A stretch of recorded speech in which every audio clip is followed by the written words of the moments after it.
todo eso. Entonces, buenísimo. Me sorprendió la ONU, ¿no? Con este reconocimiento, ¿no? Que hace a lo que es el periodismo independiente. Se me hizo muy interesante porque siempre como que le dan más importancia a los medios tradicionales, ¿no? Y en esta ocasión, pues hacen como un llamado, obviamente, pues un llamado a evitar, pues la violencia contra los periodistas, evitar, pues, este tipo de leyes que se están creando en muchos países en contra del periodismo, en contra de la libertad de expresión. Pero hoy, que es este día pues tan especial para el tema periodístico, hace un reporte, ¿no? un artículo muy interesante, la ONU, en la que dice que, bueno, básicamente esta crisis que se vive por el tema de la pandemia, pues fue, digamos, bien informada por el periodismo independiente. Digamos que reconocen esa información porque aseguran que pues estuvo generándose tanta desinformación por muchas personas, por mucha gente que estaba divulgando cosas que no eran ciertas, que no sabemos, quién sabe quién las está haciendo, y que pues el periodista, la persona el fotógrafo que está en esos temas, o sea, la gente que tiene la preparación y que es objetiva, pues trataba de hacer esa como contraparte, decir, a ver, espérate, esa información es falsa, y ese tipo como de lucha hormiga, casi, pues es bastante reconocida el día de hoy, me parece súper interesante, pero pues falta mucho para lograr que esa libertad de expresión se dé, sobre todo en países como Colombia, como México, que ahora en las últimas, décadas ha tenido broncas tremendas, ¿no? Sí, exactamente. Bueno, de hecho el día de hoy dos organismos como es la Fundación para la Libertad de la Prensa, que se llama FLIP por sus siglas, y el organismo Artículo 19, que es de aquí de México, entregaron un informe que se llama Leyes del Silencio, donde reportan que tanto en México como en Colombia se vive un acoso bastante fuerte a los periodistas. Y por ejemplo, en el caso de Colombia, hubo 36 casos de acoso en este 2020, bueno, el pasado 2020, contra 14 que se vivieron en el 2017. Y aquí en México, 39 casos de acoso en el 2020 en contra, con 1 en el 2015. Y de hecho, pues en cuestión de México ha habido 692 agresiones, de 45 de estas agresiones hechas por los mismos funcionarios 49%, públicos. Sí, 49%, sí. O sea, básicamente la mitad de las agresiones contra el periodismo en México son por funcionarios públicos. En el orden municipal, estatal, federal, pues de repente hay personas que la agarran directamente contra los periodistas, físicamente les afectan, y es un tema pues que continúa, ¿no? Es un tema pues que es muy lamentable, obviamente, y que hay que estar pues atentos a eso. Ahora, a nivel internacional hemos visto cómo países, incluso en Europa, en Estados Unidos, se sigue atacando mucho la prensa. Bueno, recordar toda la época de Trump, en la que constantemente estuvo directamente él atacando a periodistas, ¿no?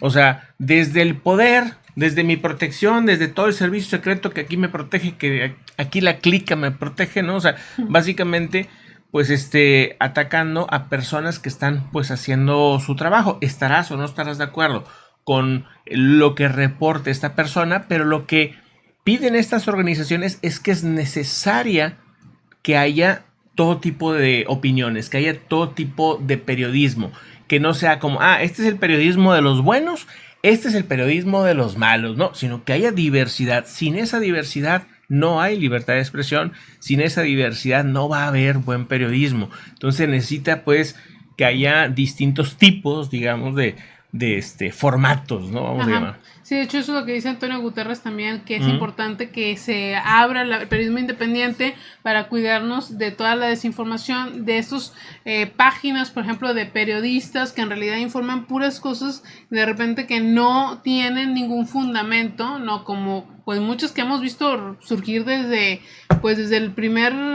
que entró Trump, ¿no? Básicamente hubo un boom, ¿no? Hubo millones de dólares convertidos en sitios, pues, de ese tipo, ¿no? Para desinformar, básicamente. Para desinformar, ¿no? Y que aparentan ser medios Medios, reales, ¿no? exacto. Pero no, ya que entras y quieres checar la información que das, te das cuenta que no tiene nada de fundamentos, no tienen pie ni cabeza. Entonces, pues bueno, Antonio Guterres el día de hoy dice que es súper importante mantener esta libertad y estos periodistas independientes para pues darle también, porque ayuda el periodismo independiente a salvar vidas, para dar información correcta y no dejar que las personas se dejen llevar por estos medios. Gracias, Jean. Sí, es un error que tiene YouTube. Los canales que cuando transmiten en vivo les está bajando la calidad. Esperemos que lo corrijan. Ya lo cambié. Lo he estado viendo en varias transmisiones de distintos canales. La miniatura la subes de la máxima calidad y automáticamente te la baja en un punto, la tienes que volver a subir en buena calidad y bueno, pues es algo que se está haciendo. Un tema que pues por lo menos para nosotros nos llama mucho la atención, ¿no? El tema de este cambio, de dónde o cómo se está dando, no entendemos, pero al final pues ya vimos que otros canales estaba pasando lo mismo. Bueno, pues vamos a otro asunto, ¿no? Otro de este mismo tema, ¿no? Sí, bueno, de hecho, en lo mismo de la ONU se recordó que nada más en el 2020 han fallecido 72 periodistas por hacer su trabajo, y nada más hay que recordar todos los periodistas que seguramente han fallecido y los que han estado encerrados, por ejemplo, en el caso de Myanmar, donde, bueno, ha sido bastante fuerte lo del golpe militar. Si recuerdan, los mismos militares entraron a las cadenas, a donde estaban transmitiendo las noticias, y les quitaron absolutamente toda la capacidad de estar poniendo las noticias, de estar informando.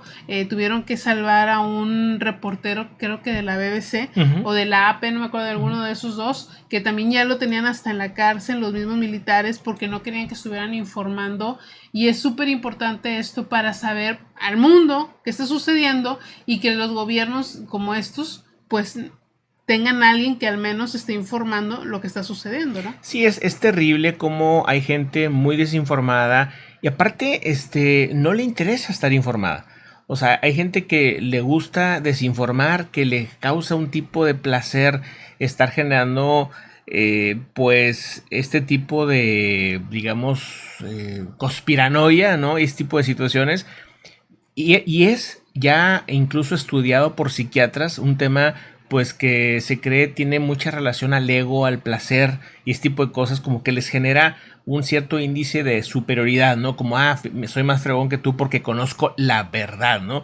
Y pues es una tontera. Lo que pasa, por ejemplo, en Myanmar y lo que hemos visto es que están como dejando solamente lo que es la información como oficial, ¿no? Básicamente para que solamente se diga lo que la junta militar quiere y que no se permite ahorita ningún tipo de comentario externo, incluso en redes sociales. O sea, están atacando todo lo que es la libertad de expresión, porque siempre que empiecen a atacar al periodismo, bueno, una barrera es el periodismo, pero al rato son, digamos, las personas que cuando quieran reportar algo, cuando quieran informar algo, pues no se les va a permitir. Y de hecho ya ha sucedido.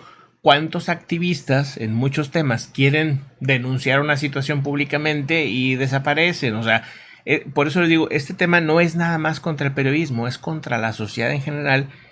En donde haya faltas al periodismo, hay una falta en contra de, digamos, el estado de civilidad que pueda tener una región. Entonces, lo que estamos viendo, por ejemplo, ahorita en El Salvador, ¿no? Donde Bukele está, digamos, forzando a tener más poder en su país, básicamente es pues un golpe de Estado, ¿no? Un autogolpe de Estado, ¿no? Entonces, ese tipo de cosas que estamos viendo en Latinoamérica, que vimos cómo quedó Venezuela, lamentablemente, o sea, Venezuela, ¿qué periodismo puede haber? Claro, y todavía hay algunos ahí independientes valientes que intentan hacer lo suyo, pero es muy complicado. Ya no sales a la masa, sino que ya nada más estás limitado, pues, por ciertos medios muy independientes, ¿no? Para tratar de informar lo que pasa. Y lo mismo en Nicaragua y lo mismo, bueno, pues seguramente al rato en El Salvador vamos a ver lo mismo. O sea, sí es bien triste que en pleno 2021 sigamos viendo tanto tanto ataque, digamos, al tema periodístico, ¿no? Y vuelvo a repetir, no es un tema de que haya buenos y malos, sino que simplemente es pues que haya diversidad, ¿no? Que haya diversidad con ética, ¿no? Ujú. Eso sí, con ética. Pero bueno, ¿qué más? Pues bueno, vamos ya a la siguiente noticia. Ahorita me acordé en lo que dijeron también lo de la ONU, sí, la ONU, sobre que salva vidas. Me acordé de aquel intento, ¿no se acuerdan? En el 2020 de Bolsonaro, de que ya no se dijeran los números. Ajá. Y fue gracias a que se unieron varios periódicos, dijeron, pues ellos no van a dar los números, nosotros sí vamos a dar los números de contagio. Vamos a poner a personas contando, yendo a cada hospital a estar haciendo chequeos, y entonces pues Bolsonaro tuvo que hacerse para atrás en esa intentona de no darles